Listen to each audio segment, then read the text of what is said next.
ओम श्री गुरवे नमः। धर्मानुरागी श्रोता बंधुओं, इस सत्संग में आप सभी लोगों का हार्दिक स्वागत है। आइए कुछ ज्ञान की चर्चा करें। उससे पहले गुरुवंदना करते हैं। ओम गुरुर्ब्रह्मा गुरुर्विष्णु गुरुरेव महेश्वरा गुरुरेव परब्रह्म तस्मै श्री गुरवे नमः। अखंडमंडलाकारं व्याप्तं येन चराचरं तत्पदं दर्शितं येन तस्मै श्री गुरवे नमः। मातृवत् लालयित्री च पितृवत् मार्गदर्शिका नमो अस्तु गुरुश्रद्धायै श्रद्धा प्रज्ञायुता चया। ओम श्री गुरवे नमः।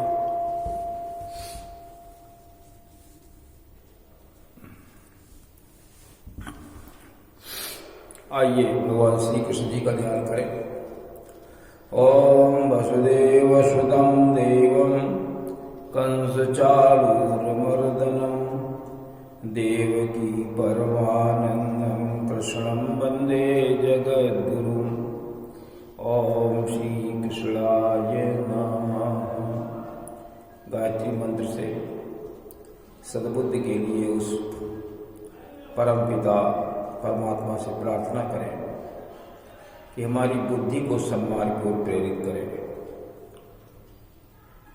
ओम भूर्भुवः स्वः तत्सवितुर्वरेण्यं भर्गो देवस्य धीमहि धियो यो नः प्रचोदयात्।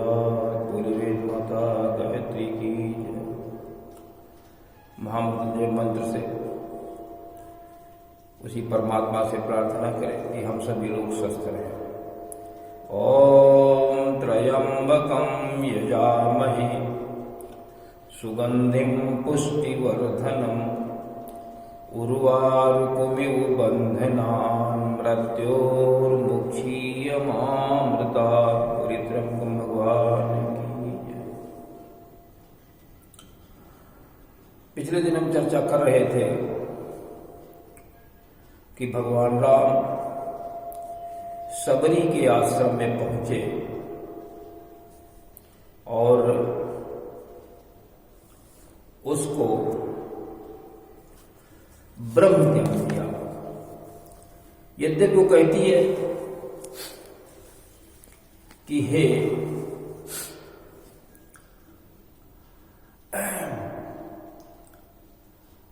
हे भगवान, हमसे अधिक कोई पापी नहीं है इस दुनिया में। अधम ते अधम अधम अति नारी तिनमा मयमति मंद अघारी। अघारी का अर्थ है पाप का नाश करने वाले। हे राम, मुझसे अधिक कोई पतित इस दुनिया में नहीं है। पतित ते पतित हमारी जो जाति है, सवर जाति, वो बहुत पतित होती है। पापों का अंबार लगाए रहती है चारों तरफ, और उनमें भी हम स्त्री हैं, पापी स्त्री हैं। लेकिन भगवान ये कहते हैं कि देखिए, हम केवल एक ही नाता मानते हैं कि हमारा सहयोग कौन कर रहा है। हम धर्म की स्थापना के लिए निकले हैं। हमारा जन्म धर्म की स्थापना के लिए हुआ है, निशाचरी वृत्ति को समाप्त करने के लिए हुआ है। उसमें सबसे अधिक सहयोग कौन कर रहा है? जो हमारा सहयोग करता है, मेरी भावना के अनुसार चलता है, वो हमको प्रिय है, उसे हम अपनी कृपा देते हैं। हम इससे नहीं रखते हैं कि कौन कितना नीच है, कौन कितना ऊंच है। हमें न ऊंच पसंद न नीच पसंद, हमें तो वो व्यक्ति पसंद है, चाहे स्त्री हो चाहे पुरुष हो, जो भगवान के गुणों को, परमात्मा के गुणों को जीवन में धारण करता है और उनको जन जन तक पहुंचाने में हमारी मदद करता है, वो हमें सबसे प्रिय है। और जिसके पास ये नहीं है तो वो चाहे जितना धनवान हो, गुणवान हो, बलवान हो, ऊंचे कुल का हो, ऊंचे धर्म का हो, बहुत बड़ा परिवार हो, बहुत अच्छे गुण हो, बहुत चतुराई हो, वो मैं बिल्कुल नहीं प्रिय है।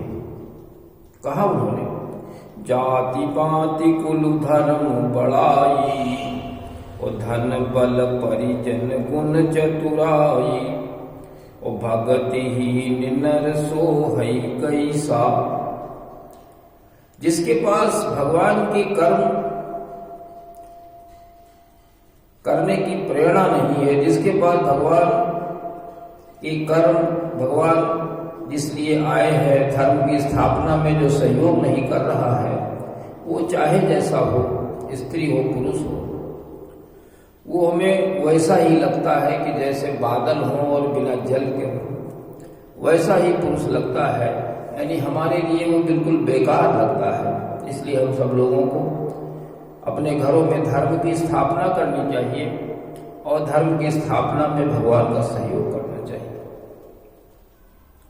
सबरी से कहते हैं कि तुम्हारे अंदर सारे गुण हैं, बहुत कर्म तुम्हारा अच्छा है, धर्म की स्थापना में तुमने बड़ा सहयोग किया है।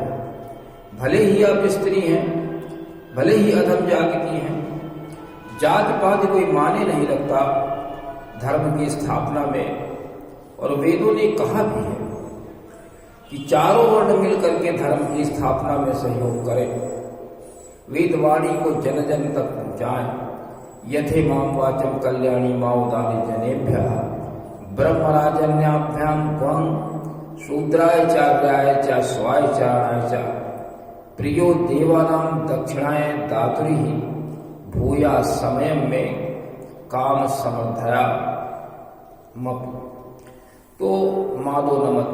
तो इस प्रकार से हमें धर्म की स्थापना में परमात्मा का सहयोग करना चाहिए। तो कहता है तुमको हम नवधा भक्ति सुनाएंगे, यानी ब्रह्मोपदेश भगवान राम ने सबरी को दिया और भगवान कृष्ण ने विदुर जी को दिया, और दोनों ही नीच परिवारों में से थे, श्रेष्ठ परिवार में से कोई नहीं था, लेकिन इनके कर्म सबके श्रेष्ठ थे। भगवान की भावना के अनुसार ही चलते थे, परमात्मा की भावना के अनुसार चलते थे। इसलिए भगवान श्री कृष्ण जब हस्तिनापुर जाते थे तो विदुर के घर ही रुकते थे, और भगवान राम किसी के घर गए हैं तो 14 वर्ष के अंतराल में तो सबरी के घर गए हैं और किसी घर नहीं गए। कहते हैं कि प्रथम भगति संतन कर संगा। भगवान राम कहते हैं सबरी से कि नवधा भक्ति कहूं तो ही पाही, और सावधान सुन धरु मन माही। सावधानी के साथ सुनो, यानी कि जो मैं कहूं उसको आप ऐसा नहीं इस कान से सुनो उस कान से निकाल दो।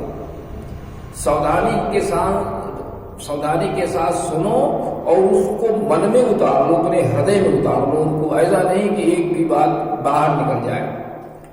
सावधान सुन धर मन माही, अपने मन में उनको आप उतार लीजिए। यही हम सब लोगों के लिए भी है कि वो भक्ति सुने और उसको अपने जीवन में उतार दो।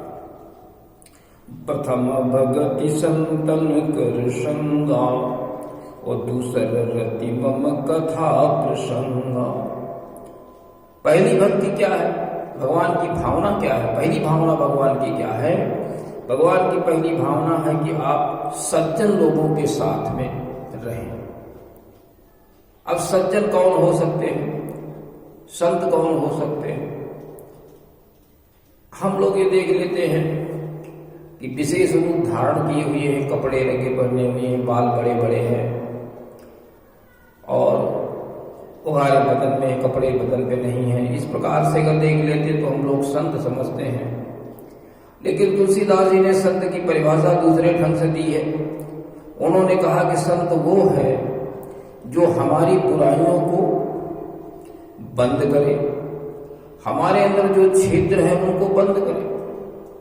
हम नशीले पदार्थ भी खाते पीते हैं, संत वो है जो छुड़ाने का प्रयास करे। बुरी आदतें हैं, समय बर्बाद करते हैं, संत वो है जो उनको ठीक करने का प्रयास करे। संत वो है जो सन्मार्ग पर चलने की प्रेरणा दे, संध्योपासन कराए, वेद की बातों को बताए, यज्ञ कराए। इस प्रकार का जो व्यक्ति है वो संत की कोटि में आता है। उसका जो स्वभाव है वो परोपकारी होना चाहिए। जैसे तुलसीदास जी ने लिखा कि परोपकार वचन मन काया, संत संत परोपकार वचन मन काया, संत सहज स्वभाव खगराया। खगराया मतलब गरुड़ जी वो कहते हैं काकुशुंड जी कि गरुड़ जी जो जिसका सहज ही ऐसा स्वभाव हो परोपकार, और कहते हैं जो इतना कृपालु हो कि जैसे भोज का पेड़, भोज तरु सम संत कृपाला, परहित नितिशाह विपत्ति विशाला, जो दूसरों के लिए विपत्तियों को सहने के लिए हमेशा तैयार रहे, वो संत है।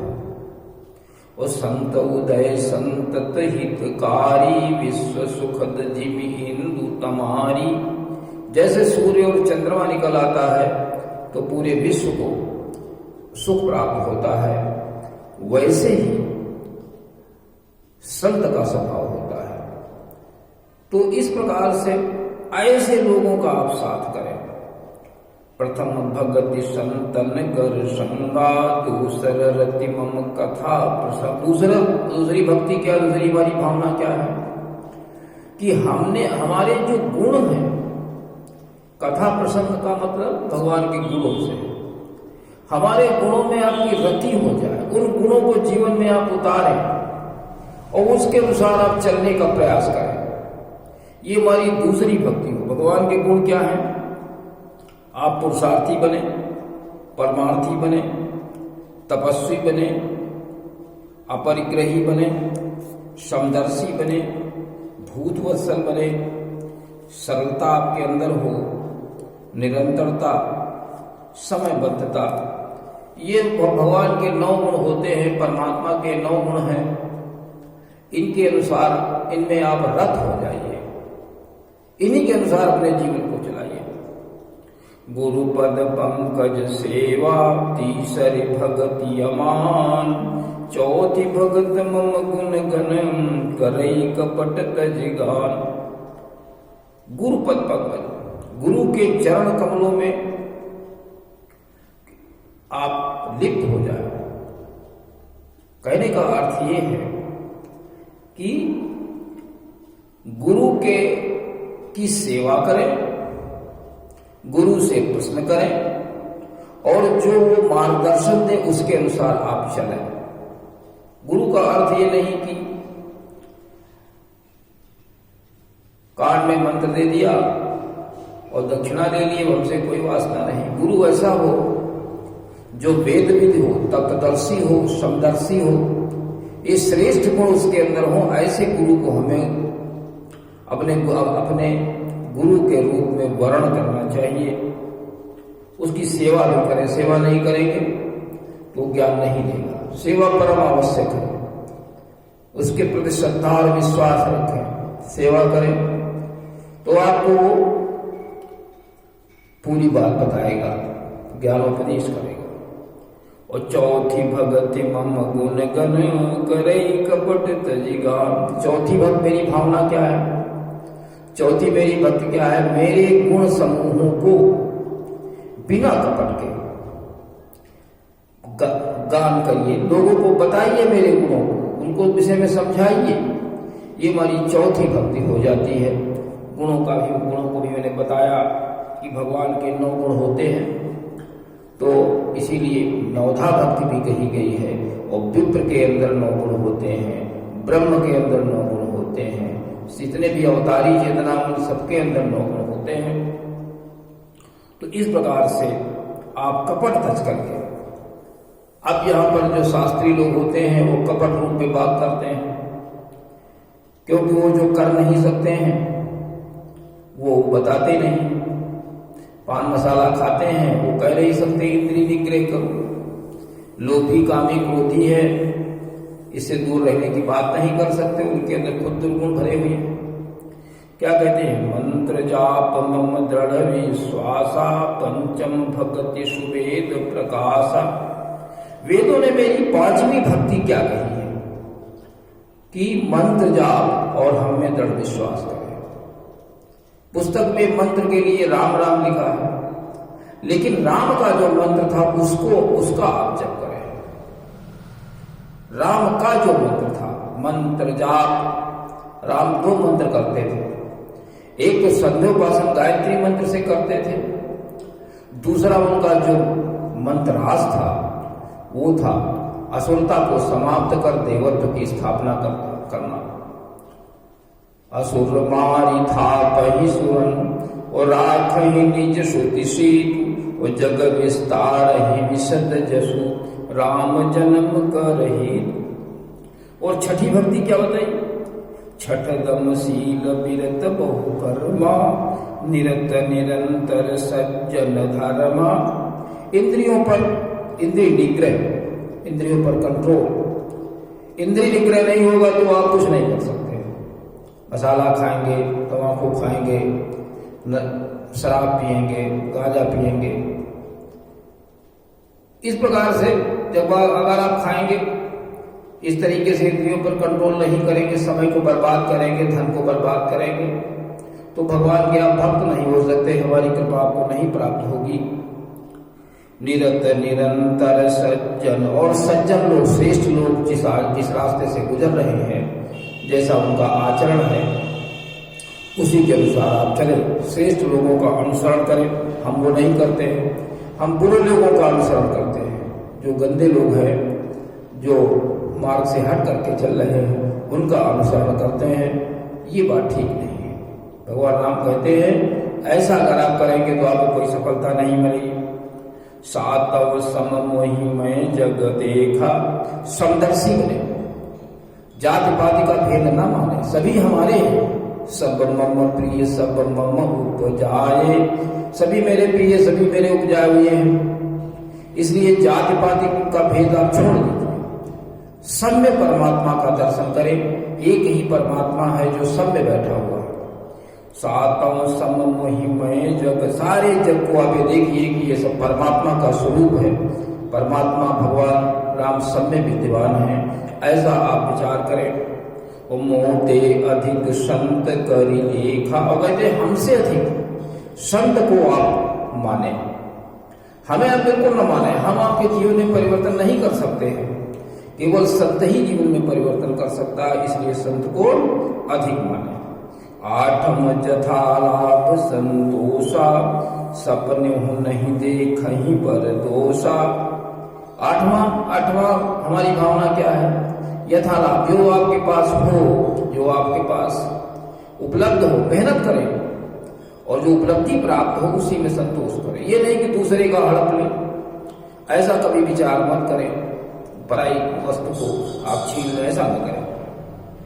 और दूसरे के दोष कभी न देखें, स्वप्न में भी न देखें, श्रेष्ठता को देखें। स्वप्न में अगर दूसरे के दोषों को देखेंगे तो आप भी वैसे ही बन जाएंगे। और नवम सरल सब सन छनहीना, मम भरोस ही हर सुन दीना। और साथी मेरी भावना है कि आपका जीवन सरल हो और निष्कपट हो, दूसरे से किसी प्रकार का आप छल न करें, और मेरे ऊपर विश्वास रखें, और मन में कभी दीनता न लाएं, और हमेशा हर्ष के साथ में जिए, तो आपका निश्चित ही कल्याण होगा। ये 9 प्रकार की भक्तियां, 9 प्रकार की जो भगवान की भावना राम की है, उन्होंने इसको दी, उसको सबरी को दी। और सबरी कितनी नीची है ये वो बता रही है। इसलिए हम लोग सभी लोग भगवान के गुणों को का अध्ययन करें, ध्यान करें, उसके अनुसार चलें, तो निश्चित रूप से हमारा सबका कल्याण होगा। और छोटा से छोटा और निंद से अनिंद व्यक्ति है वो भगवान का है, सब में परमात्मा है। इस प्रकार की भावना रखकर चले तो निश्चित रूप से कल्याण होगा। और इसी के साथ में आज के इस सत्संग का समापन करते हैं। ओम शांति।